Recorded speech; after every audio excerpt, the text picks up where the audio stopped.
Welcome and thanks for joining this evening on a random Wednesday. This is the Reese Education Update, and my name is Mark Scherschel. I'm with UC Health, and we're here to talk about MCI responses and kind of disaster management kind of things. I see some familiar names on the board, but there's a lot of unfamiliar names as too. So my disclaimers are that my talks in the MCI world are very much focused on the medical aspects of it, the EMS side of it, and then a little bit more into generalized healthcare. My brief bio is I started in EMS in the late 80s. I spent 28 years and change with the Denver Health Paramedic Division. And for the last 18 years, I've also been the team commander for one of the federal disaster medical assistance teams. I, along the way, picked up a master's degree in emergency and disaster management. And I've gotten to do a lot of fun things because of those experiences. I'm now with UC Health as their senior director for pre-hospital care. At the very end, I've got a few slides of DMAT type stuff. It's after the actual presentation. So if you want to stick around for that, you're certainly welcome to. But if you're just here for the CE for MCIs, you will see the QR code at the end and you can apply for the CE. So without further ado, we'll jump into it. A different screen. So our objectives for the night, pretty typical MCI objectives. So we're going to define it, understand what an MCI actually is, no matter what agency you're with or part of the country you're in or part of the world. We're going to talk a little bit about the incident command system and how to implement it and how I boil that down in my mind to not get too crazy with NIMS and branches and divisions. But basically how I break it down in my mind to keep things simple in the middle of the chaos of a large incident. We're going to talk about some triage systems, and there's a lot of them out there. We'll go over a few of them and then get some hands-on advice from a few people that have lived really big MCIs in the healthcare realm. And then we're going to talk about coordinating operations and treatment areas, transport, communications, things like that for the medical side of things. So I think we all know that the definition of an MCI is anytime that the resources that are available are outpaced by the patient load on an incident. So that can be pretty good size if you're in the middle of a large urban area. Or it could be, 3 or 4 patients if you're in a more rural setting and help is very far away. So the size doesn't matter. The size of the response capabilities is what determines an MCI.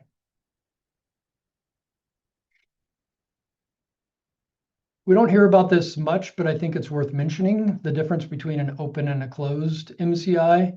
So closed MCI, initially, we may not know exact numbers, especially triage categories, but the numbers of casualties, numbers of our potential patients aren't going to get bigger because it's an ongoing threat.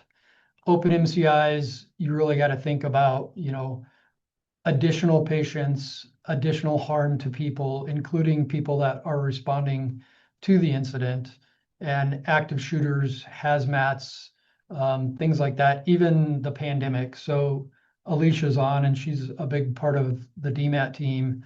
We had a lot of responses because of the pandemic, and there was no end in sight for quite some time. So in a way, the pandemic is a large global MCI where we've got to allocate resources to the appropriate areas and really triage people to do the best we can for the most patients, which by definition is an MCI. So something to keep in mind as you're working an incident. Are you expecting the patient flow to continue, or is this a nice defined closed incident? So I really like doing this talk when it's in person and not at 6 p.m. on a weekday when everybody's virtual, because it's hard to have the two-way conversations. But what would overwhelm your system?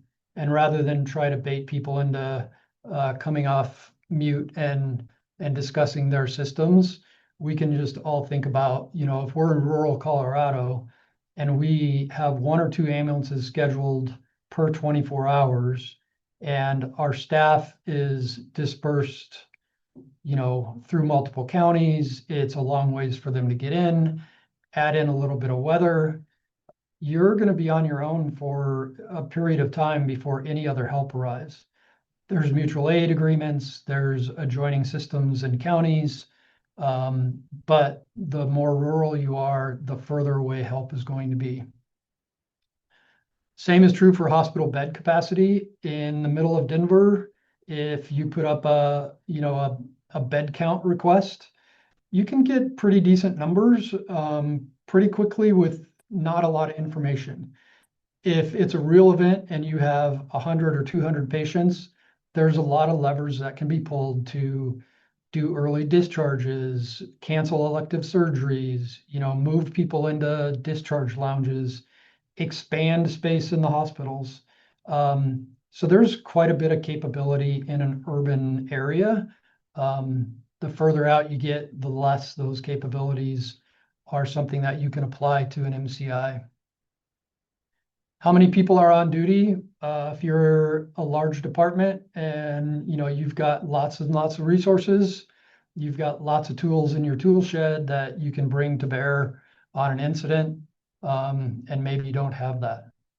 Specialized equipment is another one. We're going to talk about an incident in Denver many, many years ago, 1987 to be exact, where extrication was really a challenge. Do you have what you need to handle the casualties for an incident?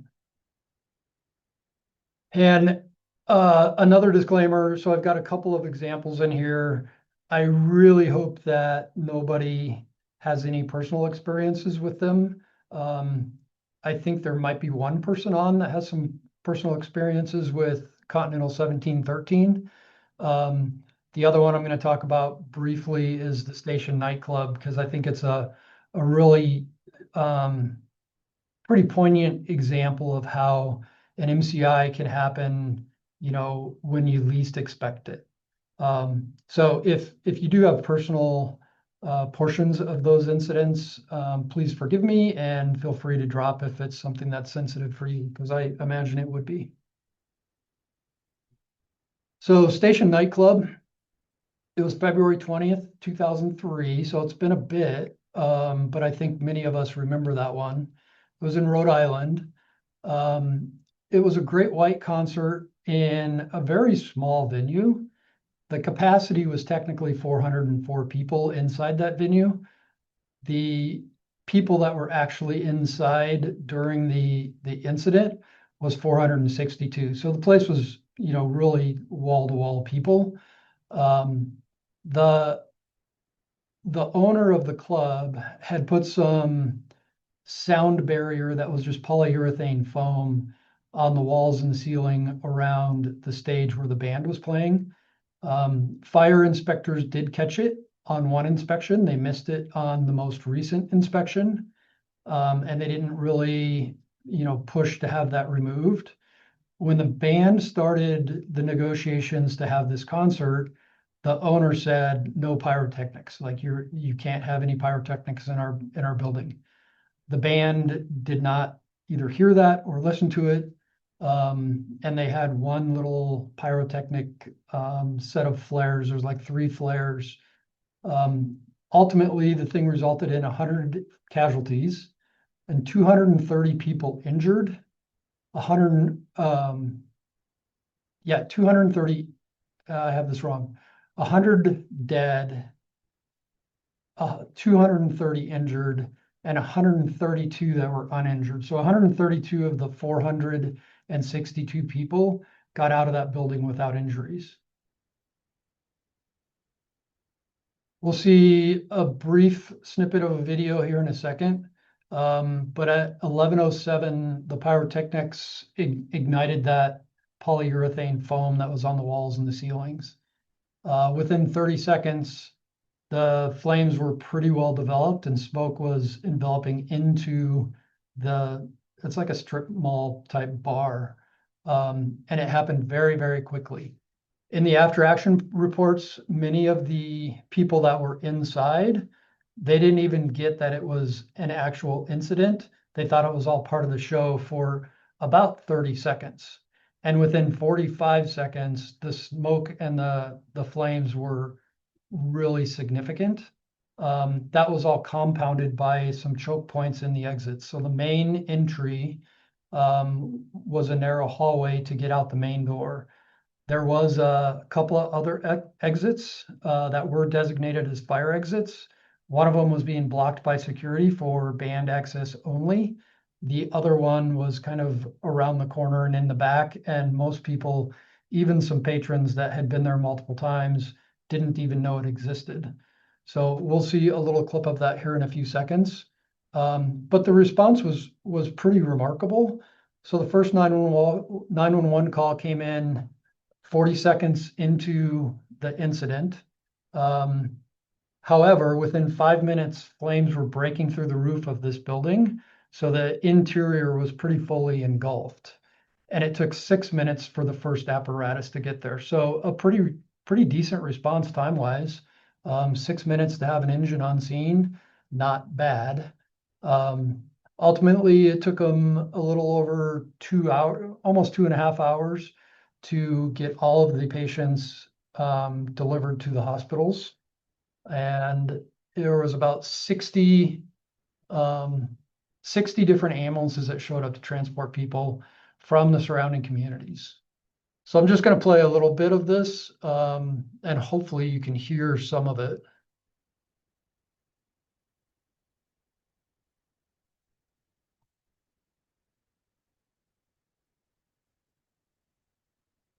So we're about, oh, that didn't work. Stand by.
So that was about 1 minute and 10 seconds of that video.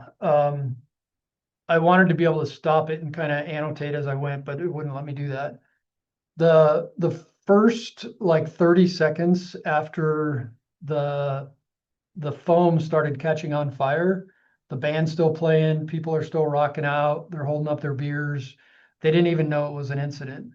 I think the person with the telephone, whoever was videoing it, I'm assuming it was a phone, they figured it out pretty early and they started moving towards an exit well before anybody else. By the time they were walking out that main entrance where that choke point was, there's already smoke billowing out. People are screaming, and they're kind of locked into that whole incident. And one of my primary points of MCI management is identifying that you have an incident, which is why I chose that video. they didn't identify that as an incident until it was a little bit late for some of those people to get out of that building the way the building was set up. So identifying it is the first thing that we all need to look into. And honestly, I approach every scene like it's going to be something that I didn't expect.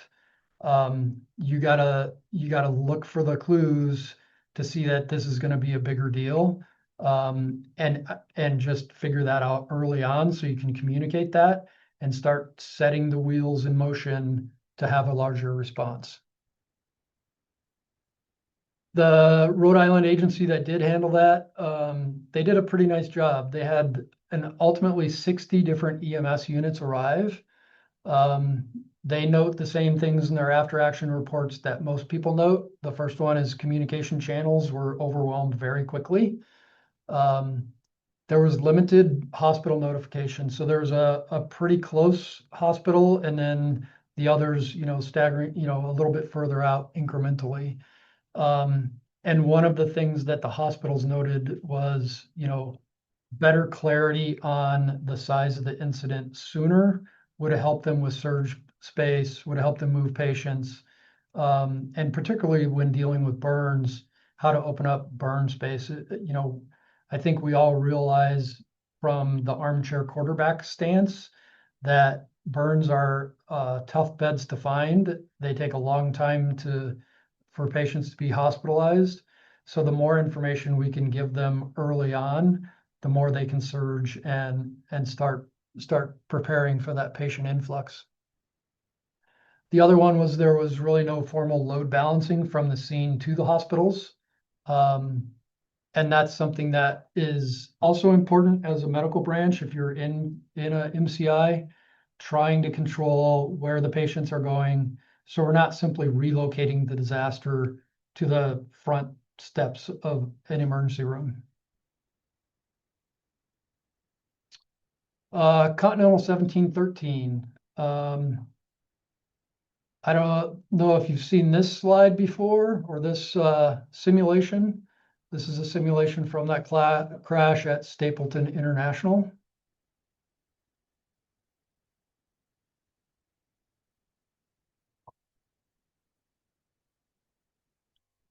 So clearly a simulation, but based on the pictures and the photographs of that scene, pretty realistic as far as what happened to that aircraft. It was in November of '87. There were 82 people on board, 28 of them died, and 54 survived with only 27 serious injuries. That being said, 27 serious injuries at Stapleton International in the middle of a snowstorm, like even that, I mean, I wasn't at Denver Health or Denver General at that time, but I'm pretty sure that was a pretty remarkable response, and keeping up with the weather and the normal response capabilities of the city for normal 911 stuff, which is always turned on. They don't have a way to turn it off.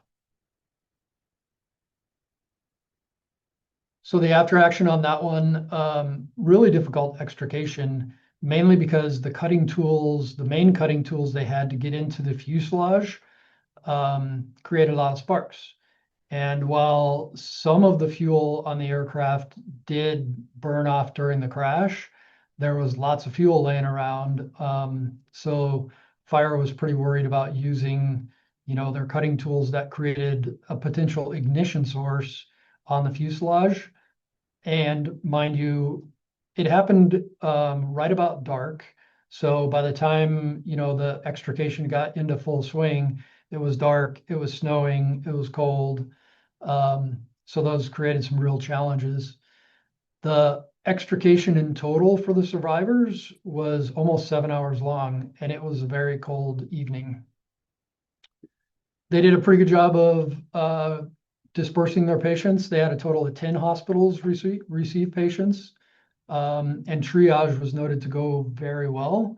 And Dr. Art Kanowitz, who was one of the attendings at that time, went into details about the triaging aspects. The challenge was the weather. So several ambulance agencies, both public and private, provided mutual aid for that one. And I know that the private ambulance sector covered a lot of the city for the normal 911 response during that time. And it was a very good partnership amongst all players. The airport perimeter gate actually wound up being a pretty good kind of staging, titrating place for resources coming in.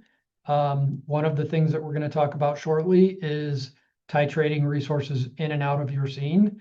It doesn't do a lot of good for coordination when they all just descend on the scene without instructions, without objectives, and just dive in, find a patient, and disappear to the hospital that they think is correct. When we're trying to load bear, we're trying to track patients. So the perimeter gate actually wound up being a fairly good titration point, if not staging area.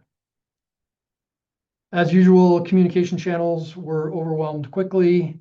There was some double biophone reporting issues. So the scene would say, hey, hospital, DG, you're getting a couple of reds, yada yada. And then the ambulance, at the time, it was what was it? St. Anthony's comm center med channel, and then they do another one. So the hospital wasn't sure, were they getting 2 reds or 4 reds? So there was some double counting and reporting in that. And then some of the challenges with the weather and the normal response to the system at the time. So planning for the unexpected, what can we do? Nothing newsworthy here, but regular drill, response plans, stockpiling equipment. But to me, the most important thing is the coffee talk around the station, in the bay.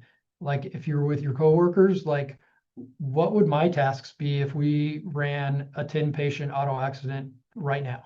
What would my tasks be if we had a mass shooting, across town? We do lots of planning. We have lots of binders with response plans. We have mutual aid agreements, all these things. But in my opinion, we don't do a great job, especially with the newer staff, saying, here's what you would need to expect if we ran this big call, and give them basically objectives and tasks, because that's what ICS really boils down to. It's everybody has their specific objectives, their specific tasks, and that's what makes all the gears of the machine work, is everybody diving in and taking care of their responsibilities. It's also important to know your baseline capabilities. Are you the Denver Health Paramedic Division and Denver Fire Department?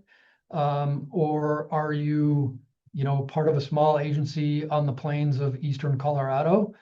You need to, there's no bigger, better. There's no smaller, better. It's just know what you have and what your surrounding areas have, so that you can start thinking about those well in advance of ever showing up on scene of an MCI. And if you're going to trigger an MCI, which I'm not a huge fan of saying, oh, MCI, I'm a huge fan of clear communication. I have X number of patients. I have X number of red, yellow, green patients. This is what I need to solve the problem. But a lot of agencies, fly a red flag or a flare if it's an MCI, which is fine if it starts motivating resources. And then establishing communication protocols. I'm a big fan of having your command staff, having your staging officer, having your triage officer, your transport officer, like they are communicating with command on their needs, but there actually doesn't need to be a lot of back and forth about everybody's individual areas on a scene. So it's all about objectives. Little brief overview of incident command system and NIMS. And I'm not going to get too in deep because I did probably a pretty childish job of trying to animate some PowerPoints. And we'll kind of go over the way I think that things work, at least in my head. So standardized framework, which is great. Common terminology, which is great. we need to, speak the same language so that when we're speaking to other agencies, we know exactly what we are asking for. A time in my past, we called, the slang word for an ambulance was a bus. So if I get on the air and say I need a bus at 2nd and Main Street, depending on what agency I'm at, I'm either going to get a school bus, an RTD bus, or an ambulance. So clear terminology. The other example is I was in the middle of a scene for an agency I worked for where I was a PRN staff, just field medic. They gave me some important information over the radio about a scene that was starting to expand. And I said, clear, I'm clear. They took that to mean I was clear of the incident because that's what it meant in their language. Where I came from, clear is like, yeah, I got it. Thumbs up, 10-4. So clear terminology from agency to agency is very important so we don't get any miscommunication started on the front of things.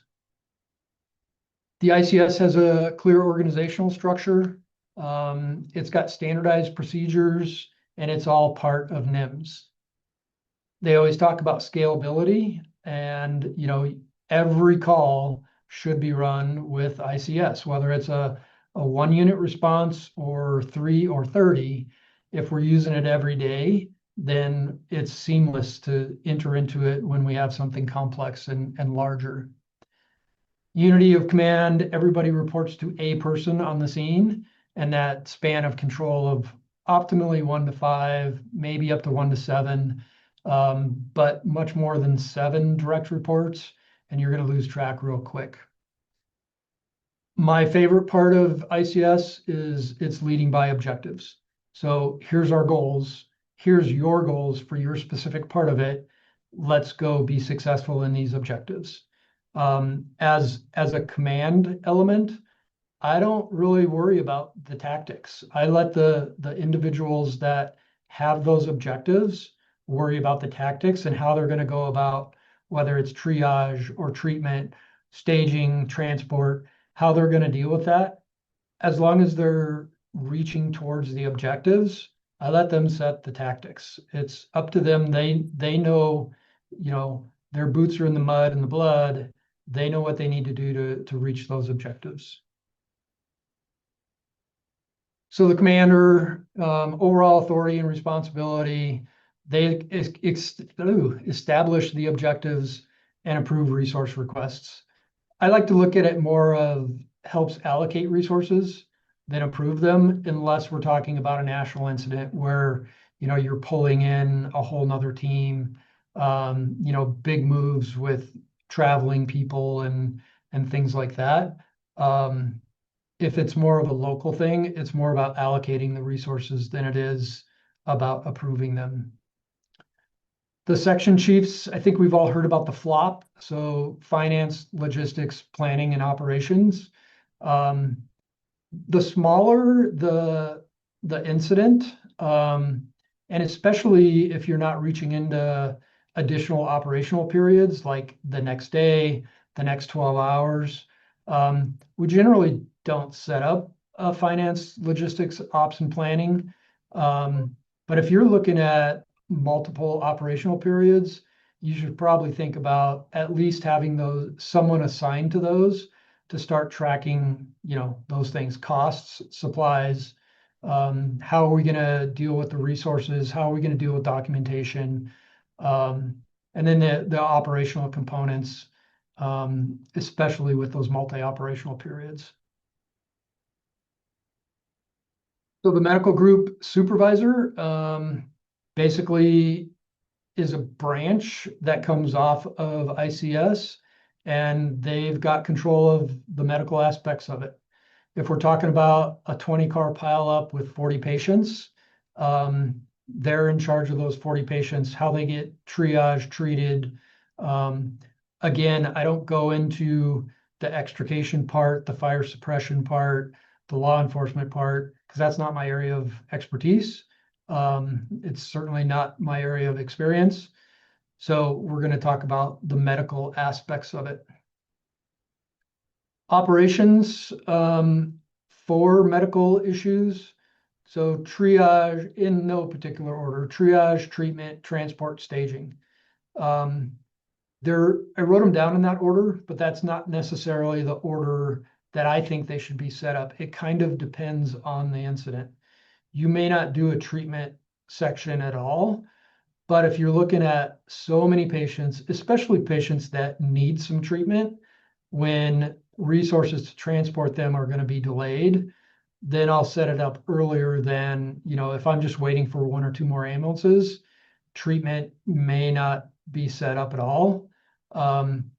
Transport, if it's something like that, I'm probably going to handle myself. I'm going to call the hospitals. I'm going to figure out what their capabilities are, give them initial reports of what they can expect and when to expect it.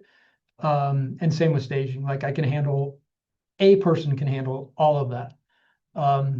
The larger the scene, the more of these positions get opened up. And it's hard. Like, you want to jump in and treat patients. But if it's a really large scene, you need to think about, I need a staging person. I need a transport person. All right. So in Mark's world, ICS really breaks things into chunks. And I am not a graphic artist. I am not a PowerPoint guru. So forgive me for how basic this looks, but if we were in person, this would be really easy.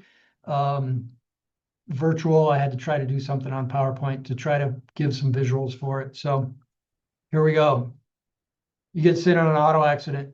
It's you and your partner. You're in an ambulance. We're not going to talk about fire and police for this one. But you come bouncing into the scene and you jump out and you say, oh boy, this looks pretty big. Like, I've already identified this as a problem. What are we going to do? So if I'm there, if I'm calling the shots, I'm saying to my partner, do you want to go triage? And hopefully they say yes. So I'm going to take on EMS command or medical command. I'm hopefully going to join police and fire and anybody else that's involved in a unified command structure. And now we're just going to hone in on the medical part of it. So there's our crash. There's my partner. She's assumed the triage role. And she's doing the best she can with what she's got, which is herself and not a lot of help at this point in time. So I'm going to tell dispatch, this is a big deal. I think I better have another 4 ambulances started this way. I'll be in, I should put medical command. And I'm going to ask them for what channel we need to be on, because we need to be on a channel that all the agencies that are going to respond in can talk to each other on, and separate from normal day-to-day operations if we can. So pick a channel, and then I'm going to talk about ingress and egress early. And the reason why that's a kind of a big point for me is we've all seen lots of scenes with lots of patients and a huge law enforcement response and a huge fire response. And then the media shows up and then family shows up. And guess what? If we don't dictate early that ambulances are coming in and leaving via this lane, this path, whatever, that area gets clogged off real quick, because law enforcement doesn't come and go, fire doesn't come and go, media doesn't come and go. Families might, and just onlookers, but we need to early on really say, this is the place for EMS traffic, because we're the primary ones that need to get on the scene. And then most of us need to get off the scene well before everybody else. And sometimes we're in a pretty big hurry. So dictate that ingress and egress, get it known to your police and fire partners that, we got to save a lane to get these ambulances out of here. So it doesn't take very long for our triaging partner to say, I've already got 3 reds and a yellow. And she's starting to get pretty busy in that pile of casualties. So first take home point, start writing stuff down. You're going to lose track. I always lose track. Even when I start writing it down, I get confused on numbers, because numbers are going to come at you left, right, and center. So get out the Sharpie, get out the clipboard, whatever you've got, and start writing down what you're doing and the information that you're getting and how the scene is evolving. You may have a whole nother scene, appear later on where, in this case, there might be a whole second accident that's a half mile down the road that we don't even know about. And if you're not sure on where you're at with patients, with resources, where you've got your people assigned, you're going to lose track. So start writing it down. So right now, 3 reds, a yellow, not a big deal, but we can expect some more, right? So a little further in, we still don't have any help. And our poor partner that volunteered to go be the triage officer is like, I need more help. Resource request, right? We've got 4 more ambulances ordered. They're not here yet. So what's our reply? I know. I'm going to get you help as soon as I can. So ambulance number 2 shows up. They say, what do you need? Now, this is where it's really tempting to say, I've got 3 reds laying on the ground. Why don't we scoop up 1 or even 2 of them and get them moving? But if it's something that looks like it's going to evolve into multiple casualties that are really going to stress the system, I encourage you to set up your scene for success early on and just give it a minute. It's tough to do because we want to get those 3 reds, or at least 2 of them, off the scene, and just put them in the first ambulance and go. This looks like I'm going to have a lot more patients. So I would encourage people to think about, all right, I want to assign these people part of the medical branch. And in this case, I chose staging in the Southeast and one of them to go help with triage. I already know my partner needs help down in the triage area. And if I set up staging earlier, now I can start titrating resources into the scene so that if magically a whole bunch of ambulances show up at the same time, they're not freelancing, they're not just diving into the pile. They don't have objectives. They don't have given tasks yet. Maybe we need them to transport. Maybe we need them to go set up a treatment area. I don't know. So for this example, I chose staging and then 1 to help with triage. So there's our triage or our staging guy. He listened and is like, Roger that. I'm going to go be the staging guy in the southeast corner. He knows the ingress and egress, and he knows his objectives and his tasks. And their partner goes to help with triaging. So now we've got 2 people triaging. We've still got 3 reds, 1 yellow, and we've got 3 more ambulances inbound. So greens start to trickle out. The stick figures are their triage category. So we've got 3 reds, 1 yellow, and right now we've got 6 greens. The green conversation comes up pretty early and often. And how you deal with them, I think, is incident dependent and resource dependent. And I don't think there's a right or wrong answer. The one thing that I think is something to debate amongst your department is, are we going to save all the greens for the very end and then look at some alternative transport?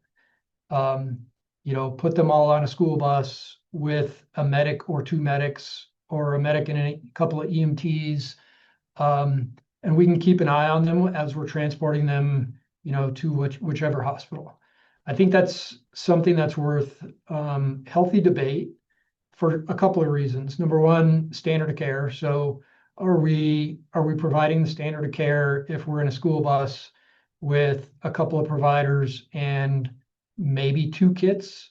So if that green becomes a yellow, becomes a red, are they set up to deal with that patient under normal standard of care, with the appropriate equipment?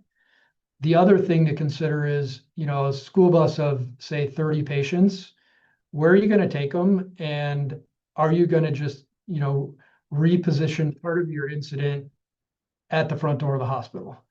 So things to consider. In a perfect world, we'd have enough ambulances to take Maybe it's two, maybe it's even three at a time, and disseminate them across whatever the health system looks like in our area. So if that's a couple of different hospitals, I think that's better than, putting them all in the same place at the same time and expecting quality patient experience and patient outcomes. So we got now our third ambulance that shows up, and staging says, "Hey, command, we got an ALS unit here. What do you want them to do?" Says, "Let's set up a treatment area and the other one transportation." So the idea with the treatment area is it's going to take some time to get resources in here. I know I've got these 3 reds that are right now laying somewhere on the scene, hopefully in, a collection area of some kind. But I don't want them to get any worse if we can at all prevent it. And again, it's an MCI, so we're trying to do the most good for the most patients, which is why we're taking a few minutes to set the scene up so that it can really start churning the gears and transporting people and providing the best care that we can. So those 2 medics are going to jump out of their ambulance, medics or EMTs. One's going to go set up treatment. And meanwhile, triage says, "I've got 6 more reds and 5 yellows," or a total of 6 reds and 5 yellows. So now our scene's getting bigger, which is why we write things down. The 4 ambulances I ordered, and 2 of which I've already put to work on the scene, and they're not going to be available for transport, at least for a period of time. Now I'm thinking to myself, gosh, we don't have enough resources to deal with what we have right on hand now. So there's our patients laying in the triage or the casualty collection points. And we set up a transport area that's up in the northeast corner of our incident. I'm doing the math and thinking, all right, if I add 6 more, that gives me 10 ambulances total. I've got 2 in play, so that's 8. If we can take 2 patients at a time, I'm pretty close to what I need to have to take care of the scene with the information that I have right now. That brings up another topic. What is okay in your system as far as transporting multiple patients? Can you take 2 critically ill patients at the same time? What does your transport look like? How long is it? Are all of your ambulances BLS? Do you have a mix of BLS and ALS? Are you going to have to get creative with trying to get the reds dealt with? So how many can they take? Is it a red and a yellow in each ambulance, or is it a red and a green, or 2 greens?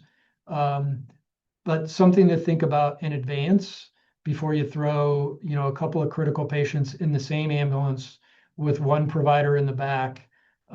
Make sure that we're setting them up for as much success as we can get. More greens show up. I take some more notes. So now I'm going to tell staging, let's start getting arriving units to the treatment area for transport. So they go from triage, and triage area and treatment area should be the same thing, unless you're talking about the greens. The greens, we might have, come over here if you can hear my voice, that kind of thing initially, and try to get them to a safe spot.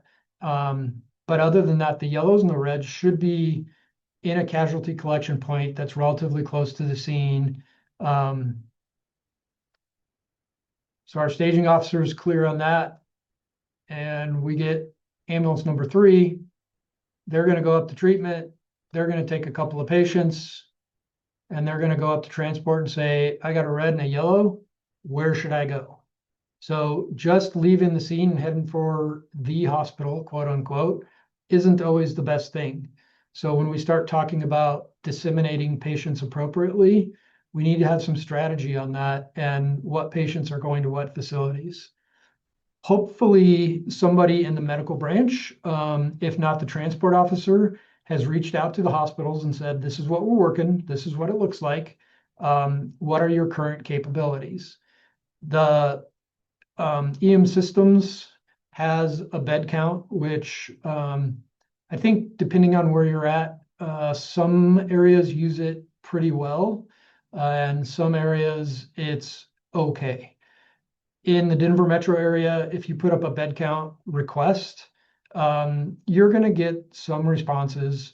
But in actuality, like it's a person probably in the emergency department, and they kind of give you a quick glance at what we can handle on any one given moment. I think reaching out to the hospitals when it's a big deal and saying like, this is a big deal. I'm going to have estimated 10 reds, 20 yellows, whatever, so that they can, number one, prepare for it. Are there people that are close to being discharged from the ED that they can kind of get those moving a little faster? Maybe there's some people in the waiting room that have been there for a while and they're about to come back and take up a bed. If the hospital has the right information, keep that bed open for a little longer. Maybe get into surge type planning where, is it 6:30 p.m. and shift changes at 7 and you're telling the day shifters something's happening. I think everybody should hang out for 45 minutes to an hour to see what this evolves into, because all of a sudden you've got double staffing in the ED. So early communication with them on exactly what the incident looks like is really important. And then that transport officer can make decisions. Maybe this first one out isn't going to the closest hospital. Maybe they're going a little further away because it's a level 1 trauma center, or it's got burn capabilities, or there's lots of different what ifs we could play. The important thing is try to disseminate your patients and do some load bearing across the system as best you can. All right, so they're going to ED number 1. And triage speaks up again. They've got 3 more reds and 2 more yellows. So take some more notes and do the math in your head. There's our patient counts. There's now our 4th ambulance. They're going to take a red and a yellow. And now we're starting to churn. Like we're getting ambulances showing up. We actually got a little bit of a choke point up there at transportation. But she's going to jump in real quick and say, one's going to EDB, one's going to EDA, and one's going to EDC. And off they go. So that's my very crude, elementary way of thinking about how a scene can be set up in the incident command system to start churning patients through it and ultimately do the best for the most people. It's just like triage, only it's scene orchestration and scene management. And if you're going to have a lot of patients, think about holding the first couple of units that come in to do the organization of the scene and the orchestration. It's going to do your patients better. It's going to make the hospitals receiving the patients more informed, better prepared, and ultimately have better outcomes for your patients. I haven't done a good job with chat. Let me take a real quick look at chat. So there's one in here. Would that be an incident command responsibility or individual EMS service? I don't know when you asked that, so. Oh, for the nightclub. Which part? Oh, notifying the hospitals. So it can be either. The important thing is to make sure that it gets done. I would, like, it should be in the medical area somewhere, whether that's an EMS med command or whether that's your transport officer. Somebody should be reaching out to the hospitals, and they should have enough information to give them a reasonable story with what you have at the time. And it's never the full story. It's never an accurate story, but give them the best information you can as early as you can so that they have time to set up. All right. Triage. I'm going to bust through most of this pretty quickly. So what is triage, right? To sort. That's what the word means. And realistically, we're initially going to triage them. The standard in this country is red, yellow, green. And we've got the expected category and the deceased category as well. And whether you're using START, Jumpstart, or any of the other different triage algorithms, the whole idea is identify the sickest people first, so that you can provide the best you can with what you have. So START stands for Simple Triage and Rapid Transport, 8 years and older for patient age. They say it's the most widely used in the US still. It probably is, but like RAMP is getting more attention. There's others that are getting more attention. The mnemonic is RPM, so respirations, perfusion, and mental status.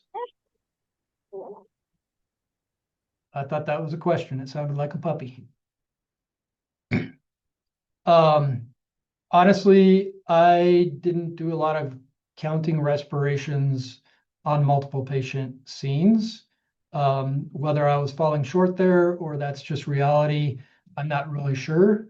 But if their respirators were more than 32, I was not triaging people as red just based on that alone. But that's what the algorithm refers to. I went with more perfusion and mental status. If they have a rapid, thready radial pulse, I'm worried. If they don't have a radial, but they have a brachial, I'm really worried. So I used more of a perfusion and a mental status check quickly on people. So that was just me. First assessment, anybody that can walk, if you can hear my voice, walk over here. Anybody that does, guess what? They're green, at least for now. If they're not walking, but they're waving, those are people that are probably yellows right off the bat. And if they're not responding at all, they're potentially reds or deceased or expected. So when you get a little closer, are they breathing? For everybody except pediatrics, open the airway, recheck, not breathing, they're going to be deceased. If they start breathing, they're going to be a red. If their respiratory rate is greater than 30 or greater than 30, we're just going to call them a red per START triage algorithm. Less than 30, then you're going to check into perfusion. So on the perfusion, they have no radial pulse. We're going to make them red. These are people that are still breathing. Or a cap refill of greater than 2, they wind up being red. Now, things like March triage. March is all about stopping massive hemorrhage early. I think that's paramount in these days. Like there's been lots of studies that we can stop people from exsanguinating quickly if we're stopping that major bleeding quickly. So even in the START algorithm, control that major bleeding early on as possible.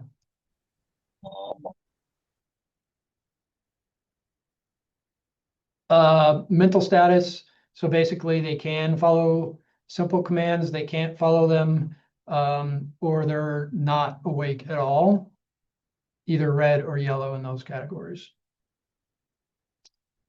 Jumpstart, so Jumpstart's for the peds, and essentially less than 8 years old or less than about 110 pounds. We're going to give 5 rescue breaths. If they're not breathing, we're going to open their airway, 5 rescue breaths, and then see if they're breathing, check their perfusion and their mental status. Now, in reality, I think people triage in different ways. And I've got a couple of snippets of videos here, and I'm going to have to go to the specific sites or the specific parts of these videos. And this is a couple of physicians that are doing an after-action report/interview after the Las Vegas shootings. They're docs that were at the Sunrise Hospital, which was in pretty close proximity to where the shooting took place at the Country Music Festival. And a lot of patients wound up showing up at their front doors, most of them actually not from EMS. They were private autos, they were in the back of pickup trucks. So they hadn't had any formal triage prior to arriving at the front entrance of the emergency department. So these docs are discussing how they went about it and what their techniques were. And I think it's very applicable for this discussion.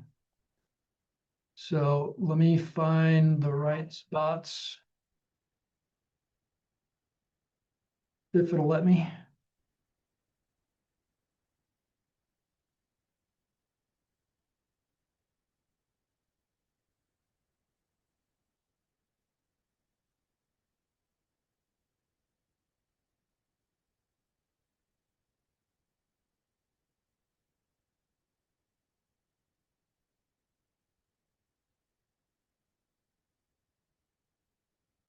Pulling them off, I'd start eyeballing all these patients and trying to guesstimate, how am I going to tag all these people?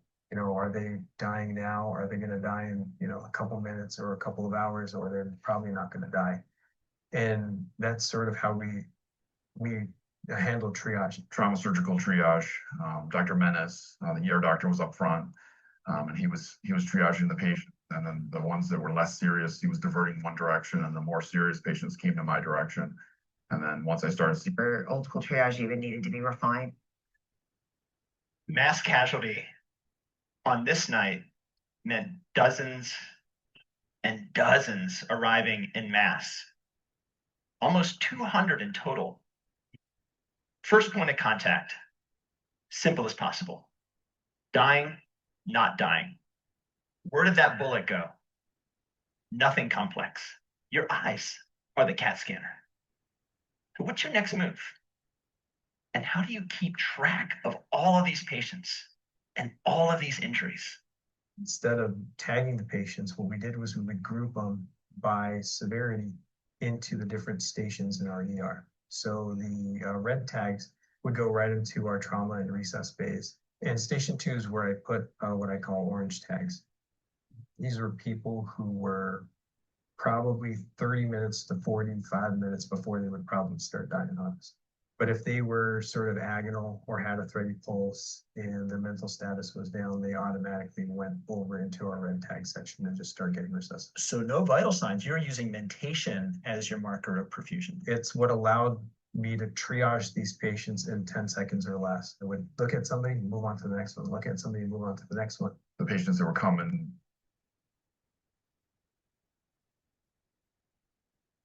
So those are emergency room physicians, board certified, and they're out in the ambulance bay, triaging based on perfusion to some extent and mental status largely.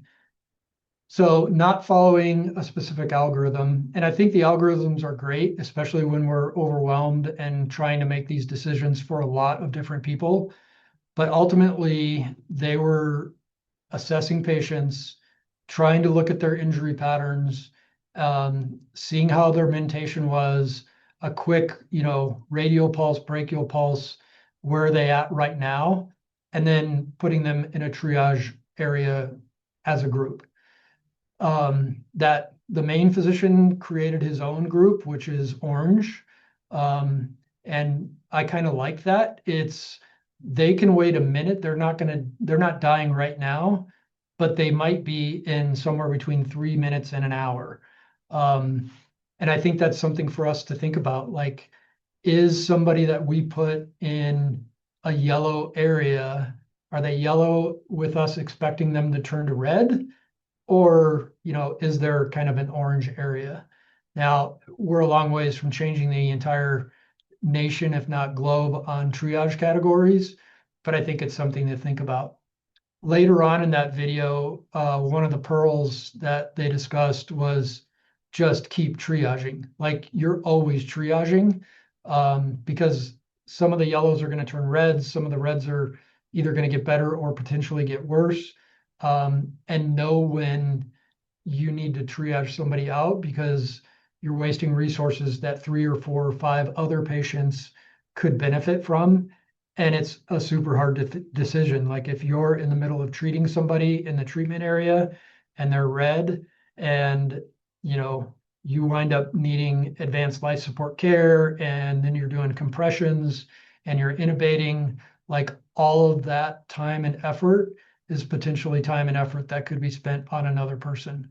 I'll never armchair quarterback anybody for those decisions in the heat of the moment, but know that some of the reds are going to turn to expected, if not deceased.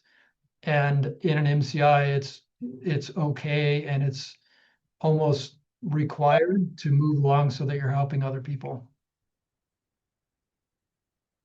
Talk briefly about treatment operations. Where are you going to put it? First thing, in a perfect world, you've got a place that's upwind, uphill, protected from weather, near ambulance access, with room for expansion. Does it ever happen? I don't know, probably occasionally, but try to think of the right place to put it.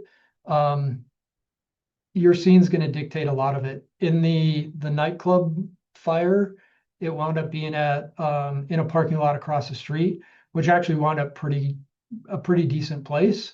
It stayed out of the fire area. It didn't hamper the fire response for extinguishing the blaze, and it was in close proximity, and they had a lane to get ambulances in and out, so it worked really well. But what is your next scene going to look like, and where are you going to set that up if you have a choice? Something to think about. I think we all know, reds, they require the most when it comes to providers in a treatment area. Yellows are kind of moderate. Greens are minimal, but you got to supervise the greens so that they're not going on their own. They're not, just causing other issues that are going to have to be dealt with later. So have somebody there to reassure them, make sure that they know that we're doing everything we can for as many patients as we can, and we're going to get to them. The area for the deceased, got to pick something, and unfortunately, more times than not, it's pretty messy on the scene, at least initially. But really try to do your best to provide some decency and humanity to anybody that's deceased on one of your scenes. So in our treatment areas, the reds, airway management is something that, depending on the scene and your resources, is certainly applicable. Again, if you're completely overwhelmed, you may not spend the time to do airway management. You may just keep it simple with opening airways, maybe a simple OPA or NPA, without using advanced, endotracheal intubation. It all depends on what you've got and the patients that you've got, and whether that judgment decision can be made that you're going to tie up some resources for, like intubating a patient. Who's going to bag them? Are you going to bag them? Things to consider.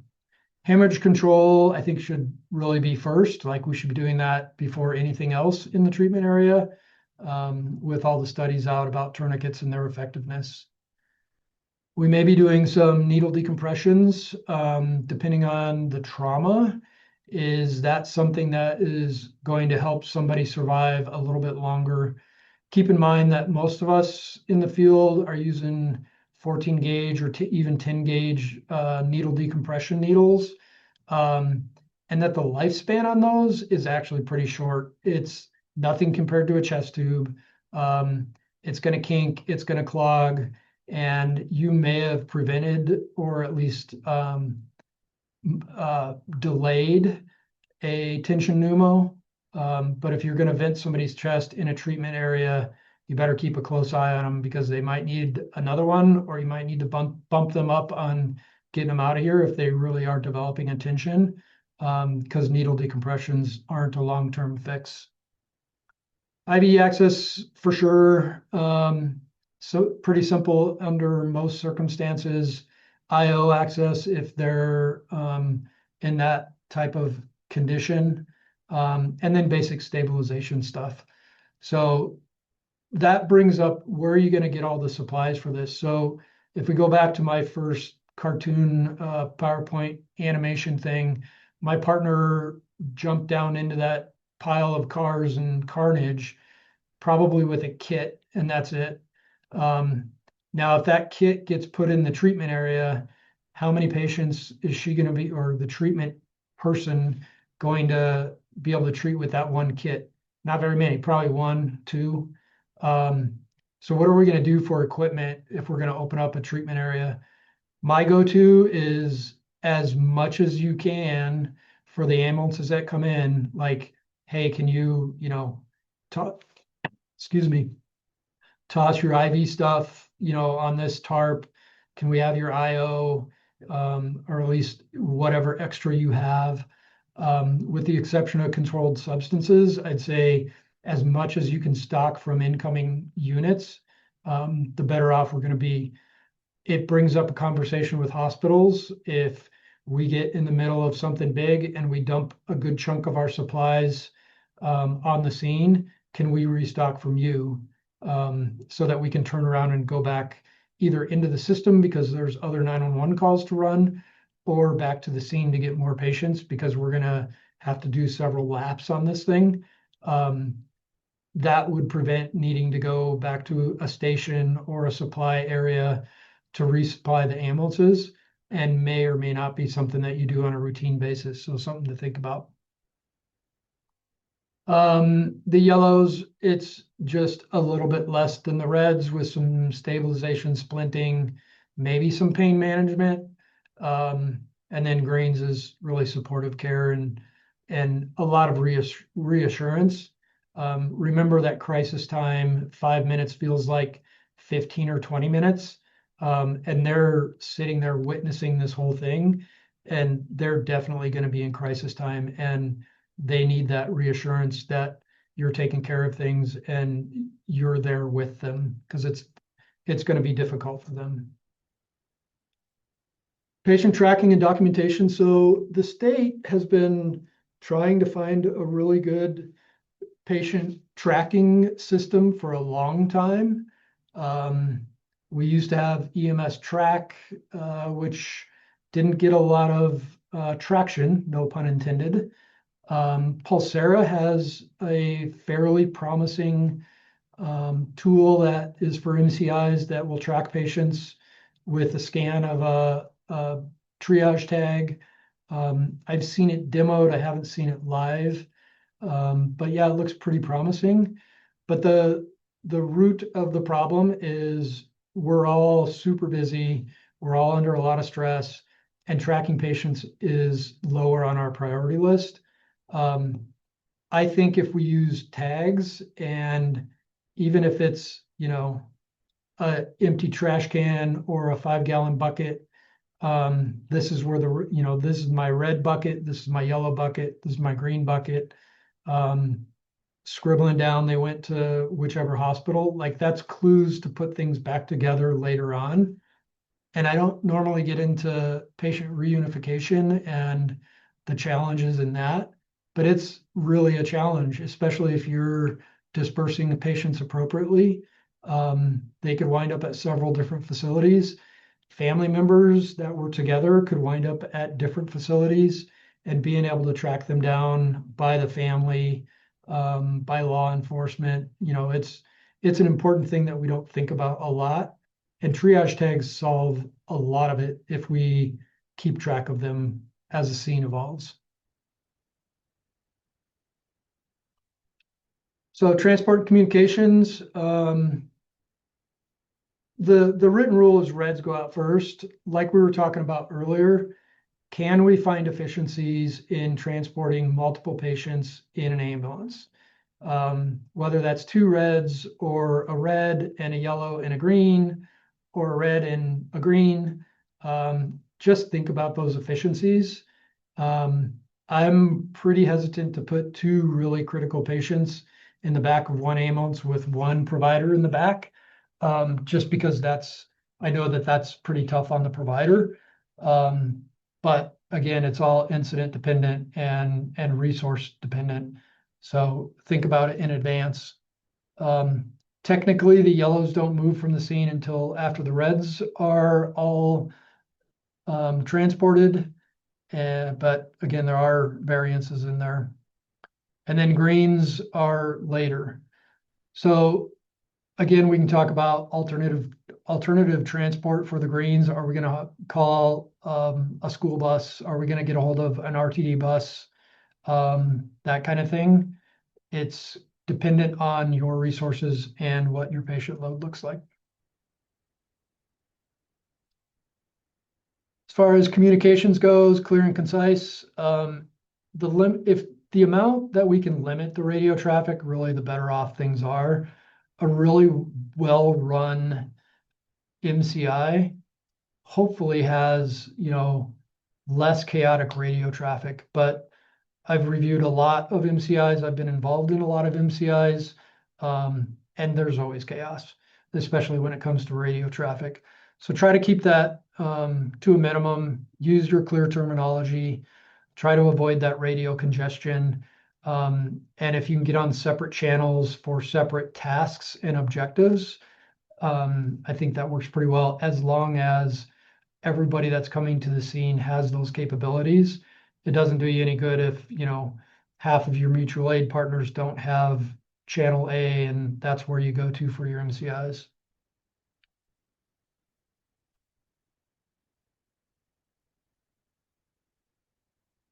So staging resource deployment, as far as allocating resources, I'm a big fan of staging areas for any type of large incident, just to prevent that chaos, the traffic gridlock of ambulances or different apparatus arriving when you're not planning on it. And I think about it like a titrated, medication. If we're titrating something in, I want to be able to control the flow of that medication through the IV line. And it's not always wide open, and sometimes it's TKO or anywhere in between. And resources into a scene are no different. Sometimes I need it full bore and put a pressure bag on it because I need a lot and I need it right now. But sometimes I need to slow it down a little bit for avoiding congestion and chaos, and have that staging officer stop the unit and say, here's what I need you to do. Here's where you need to go. This is what the expectations are. And it takes 30 seconds, and then they're clear and they have their tasks. We're, for the most part, all field providers. And guess what? We're really good at following protocols. It's what we do for a living. And you give us a protocol, you change a protocol, like that's what we do. And it's no different when you roll up to staging and the staging officer is like, I need you to go over there, talk to Susie, grab whatever patient she gives you, and then go up to the other side of the road and talk to the transport agency or the transport officer, and they will give you a destination. I'll be like, clear, got it. So big fan of staging on a big MCI. So the big thing on requesting additional resources is ask early, ask big. If you think you're going to need 30 and that's absolutely ludicrous, ask for 30. Let your comm center start working those mutual aid agreements, have them wake up the chief, have the chief start making phone calls, like get all that stuff in line early on. Because if you actually need them, the earlier you ask for them, the sooner you're going to get them. Try to be specific. A bunch of ambulances, what does that mean? Is that 3? Is that half a dozen? Is it a baker's dozen? Try to be specific with what you're asking for. Special considerations we don't talk a lot about, but hazmat, active shooter, things like that, we've got to be in unified command so that we understand, where we can be safely. The last thing we want to do is add casualties from our own employees, our own responders. And that's true of, hazmat. It's true for active shooter. It could be true for building collapse. I mean, it could be true for so many things. So, which brings up, who's the safety officer? We all have safety officers, but ultimately the old adage of we're all safety officers, it really applies. And, we've got to take care of ourselves, and make sure that we're voicing concerns when we see them or hear them. So active shooter, obviously we've got more experience than we need to with that in this country. I think we've all done a fair amount of preparation for active shooters. And I think it's all really good work. The one thing that I'll say that I think is pretty important is, law enforcement's got to go neutralize the threat, and that is the first objective. Right behind that, though, is some kind of, I'm not even going to call it a rescue task force like I did here in the PowerPoint, but some kind of extrication, real crude triage to find survivors and get them out so that, those of us that are in the medical world, we can re-triage them. And whoever that is, whether it's law enforcement or whoever, they need to, understand basic triage principles and understand that, a through shot to the head that's pulsus and apneic, you can step over and move along, but find those people that are still salvageable and get them out, as soon as physically possible under the confines of an active threat, while the entry teams are working on neutralizing that. So I think that's a vital part of saving people from these incidents, and getting them to hospitals. If we go backwards to that Sunrise Hospital, those people were all extricated from that scene very haphazardly, like I said, in the back of pickup trucks, in POVs, and they just raced over to the hospital. And they actually saved a lot of lives because they weren't stuck on the scene while they're trying to neutralize the threat, until the shooting stopped and triage and transport could be set up. People got their loved ones and got them to a hospital. So it's not a lot different. Like, we got to get in there, get people out, and then start churning the gears of a medical response. Pediatric considerations, they are small humans, but they are not necessarily the same as a small adult. And they provide some special challenges, and just understand that not only physiologically are they a little bit different, emotionally for all of us, they're very different as well. I remember a scene with 4 critically injured adults and a pulseless apneic 4-year-old. My ambulance was the first one on scene, and guess what we did first? We worked on the 4-year-old. I know it wasn't right in the triage algorithms. They were pulseless, they were apneic. We opened their airway. Didn't exactly give 5 rescue breaths, but did take their airway and were ventilating them. And that patient went out on the first ambulance while 4 adults were in critical condition, very much red in the triage categories. And that's where my brain went. And so I'll never fault anybody for trying to do the right things for kids, but know that it potentially comes at a cost of others on your scene. So as you become in charge of these, or even if you're not in charge, you're part of it, think about not only the safety, but the emotional safety. Do we have what we need to be here and doing this? And part of it, it can be, is it 98 degrees and there's no shade in sight and I'm bald and I don't have a hat? Or is it 5 below and, I showed up to work in my short sleeve work uniform and forgot my coat? And anything in between. Like, you really got to think about, what do we need to do for the providers that are in the field and the responders?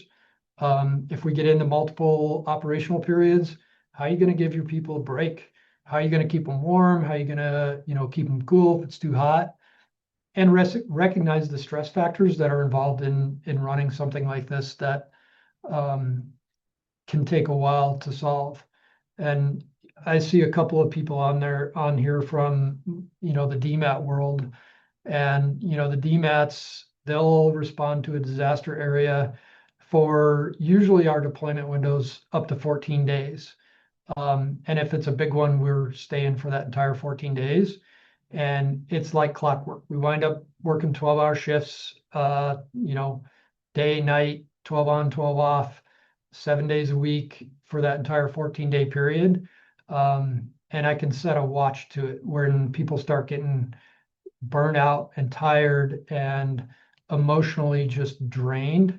And you've got to find a way as best you can to give them a break and, some way to alleviate some of that stress, because they're not going to stay in the fight for the full 14 days if you don't.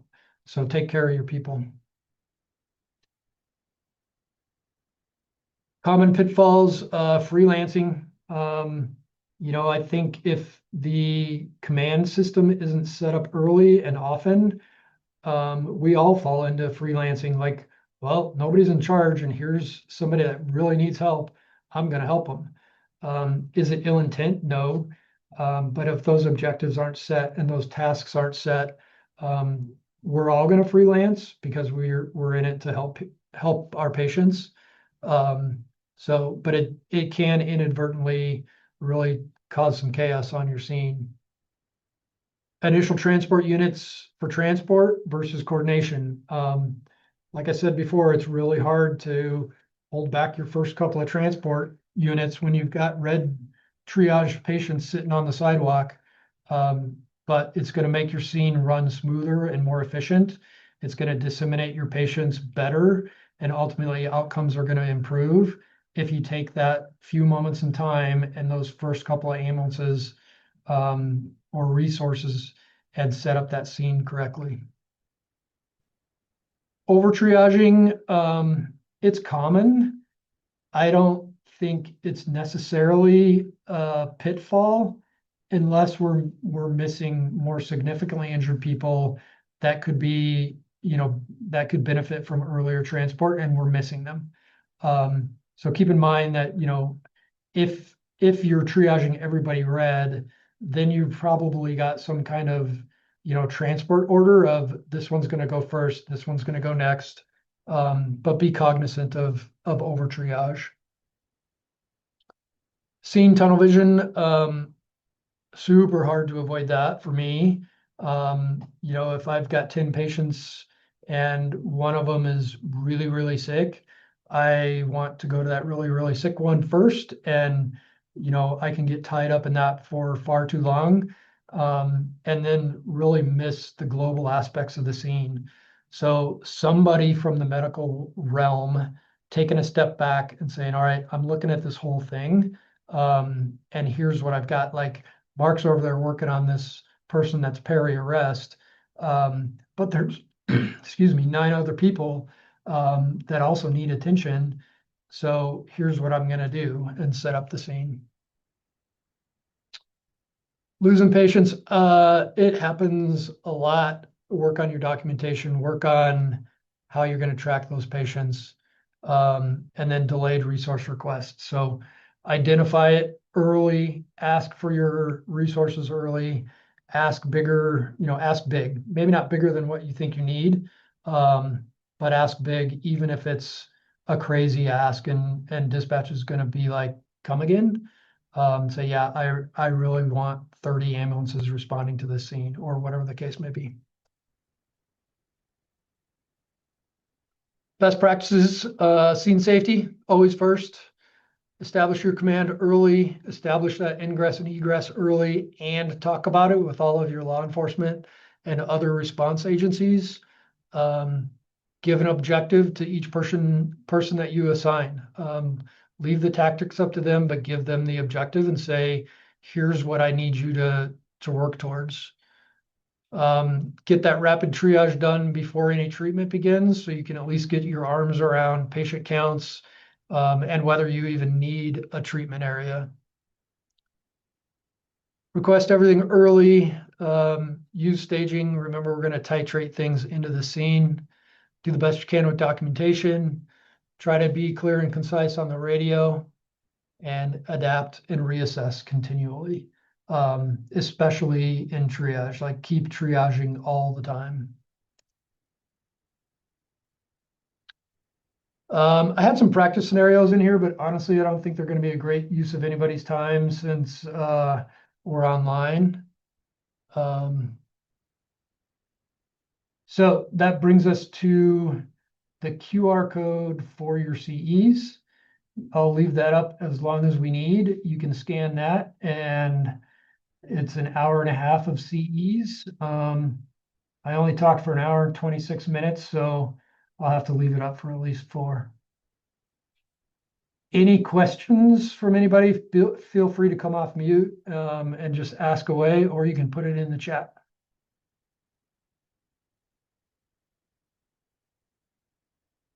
Tom Stoffer, long time no see. Environmental concerns, specifically hypothermia in the presence of shock. Worth upgrading triage category to yellow or from yellow to red. So I think it depends, Tom. And correct me if I'm wrong, but were you on 1713's response?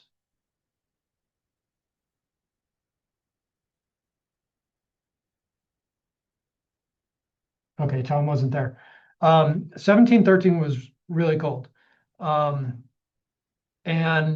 I remember one of the physicians saying in an after action meeting that, nobody ever died from being cold, which isn't necessarily true, right? Like hypothermia can kill people. But in that particular scene, they weren't as worried about hypothermia. They were more worried about finding the critically injured, getting them extricated before everybody else. And they were giving blankets and things to the people that it was taking time to get to. But I think to answer your question, in my opinion, yes, I think that hypothermia is a concern because like we know that trauma patients don't do well if we don't keep them warm. Even, a few degrees is a really big deal if you're bleeding profusely, if you need to go to the OR.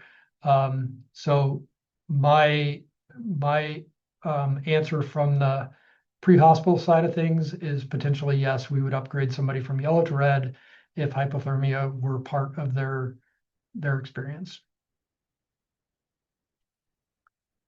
Any other questions? Hey, Mark, there was a comment earlier asking about cohorting a family unit if they were maybe a red, a yellow, and a couple greens. Any comments on that? I actually had a note on that. I just didn't get to it. It's something to consider.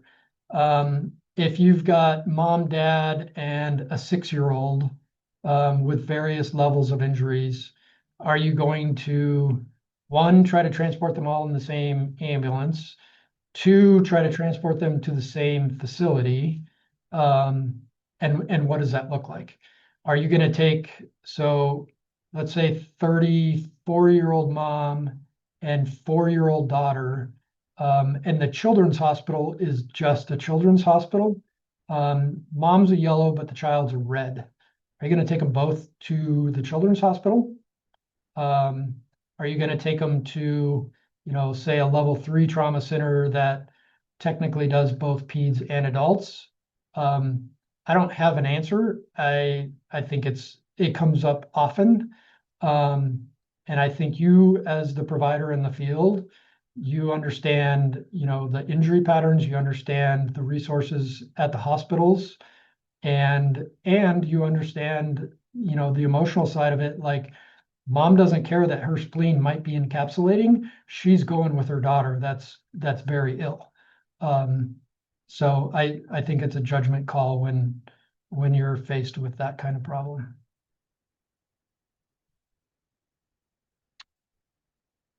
Let's see. How do you change allocation of arriving ambulances to develop the ICS structure instead of transporting when your incoming ambulances are 10, 20, or 30 minutes away.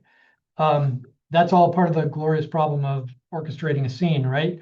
So who is that? That is Justin. So Justin, if you and I are working an ambulance and our next ambulance is 20 minutes away and we need a bunch more, either you and I are doing everything on that scene in the ICS realms, or we're taking that next ambulance and pulling them aside to help us with triage, transport, whatever it happens to be. Or are we on the ambulance and we've got a bunch of other responders that are with fire?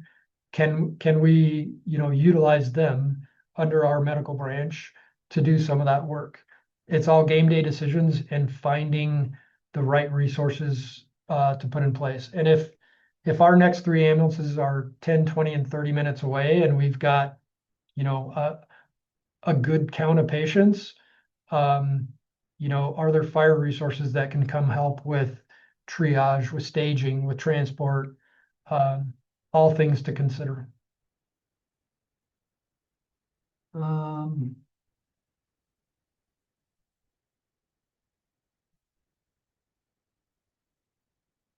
I don't see any other questions. I can rifle through some DMAT picks real quick. I know we're scheduled for a little bit longer. Alicia will recognize this one. You notice a sign, physician parking right over here. That's part of a hospital that the Colorado DMAT responded to after Hurricane Charlie, I think, in gosh, I'm forgetting. Help me with the name. I went to Panama City, but that's not it either. No, it was Panama City. Yeah, it was up in that panhandle somewhere. Yep. That's what some of the windows look like. So a lot of damage to the hospital. The actual structure, with the exception of this corner, was pretty well intact, minus windows. There's holes in the roof. There was no running water of any kind for a number of days. They were on generator power, but only the ER and one of their X-ray units had power. Everything else was dark. It took us a couple of days to set that up, but this is a view from the third or fourth floor of the hospital. And this is our little DMAT base of operations, or what we call a boo. This octagon is command and some pharmacy type stuff. And then the entrance is in this octagon tent. So we would do, patient reception, initial triage here. The greens all went to this one, yellows and then reds went back here. We were there for the entire 14 days. One of the biggest supply chain challenges on this deployment was actually tires. We had a number of SUVs. We have some pretty good sized trucks.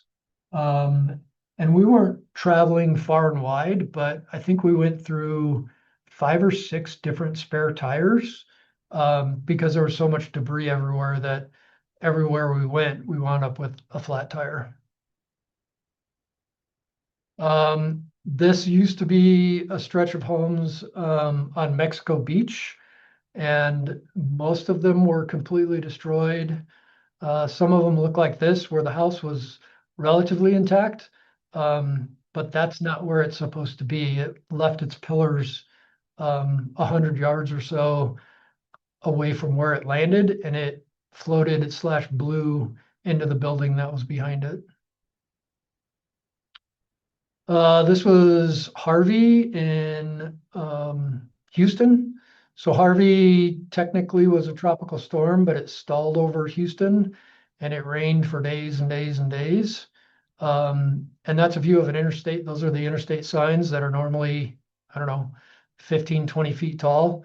And the water's nearly up to them. Another one of the interstates where people just were forced to abandon their cars. DMAT's not always sexy. This is kind of like the National Western Stock Show.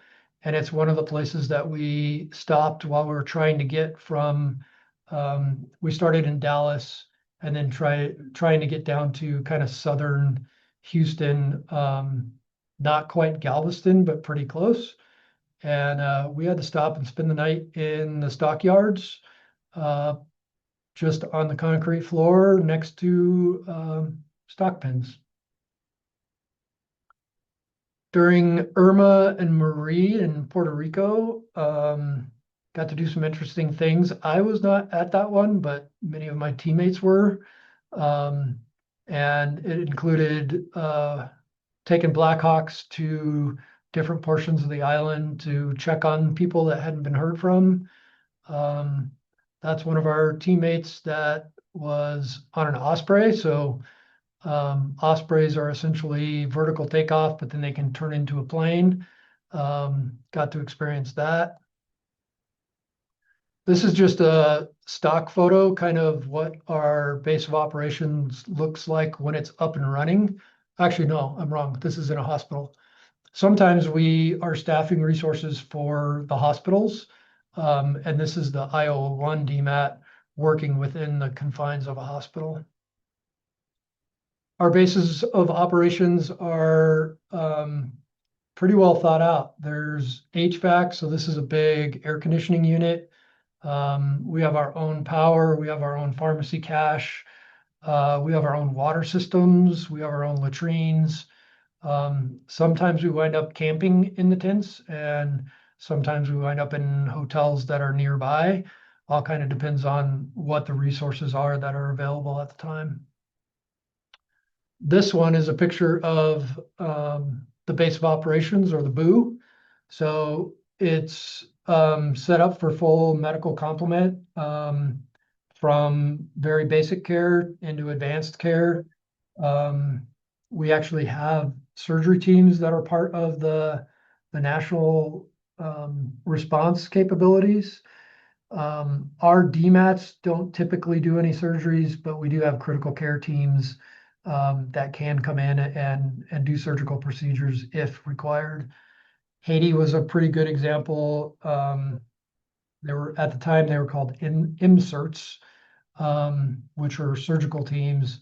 They're now more of a critical care team, but they have surgeons. Haiti, they wound up doing a lot of amputations on people that had crush injuries that had been left for days without any kind of treatment.